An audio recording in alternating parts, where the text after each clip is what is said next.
রিংটনে গান বাজে, ক্ষতি হয়েছে। মসজিদের কত মুসল্লি আছে, সবার নামাজ আপনি ধ্বংস করে দিচ্ছেন। হাত চাইলে টিকিট ঠিক করতেছেন।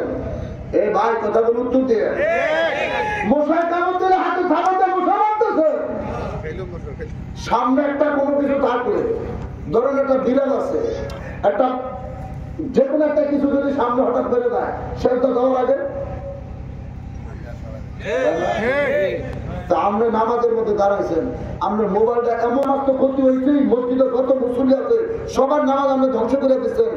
আপনি কইতেন, আপনি তো জানেন টিপটা দিলে মোবাইলের রিংটনটা বন্ধ হয়ে যেত। যখন রিংটা বাজতেছে, আপনি কি ডাইন হাত তো ছাড়া নামাজের ভিতরে যদি কোনো ওজোর থাকে, আপনি তিনবার এই ডাইন হাতটা যে কোনো কারণে ছাড়তে পারবেন।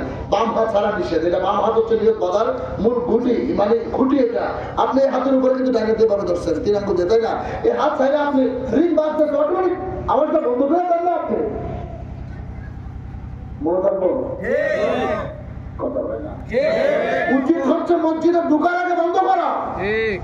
এরপরও যদি আপনি বন্ধ না করেন, এত জোরে কারো রিংটনে গান বাজে আছে না? তার হাবিব বলছে লা সালাতা ইল্লা বিহুজুরিল কাম, নামাজ হবে না হুজুরি দেন ব্যতীত।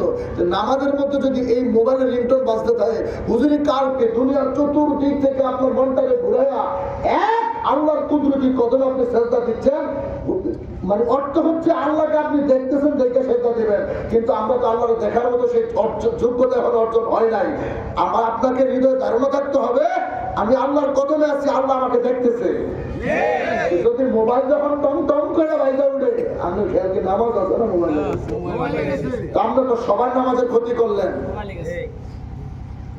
আপনাদের উচিত ওই মুহূর্তে সামনে বন্ধ করে দেওয়া। মনে থাকবো কথা, মনে থাকবো।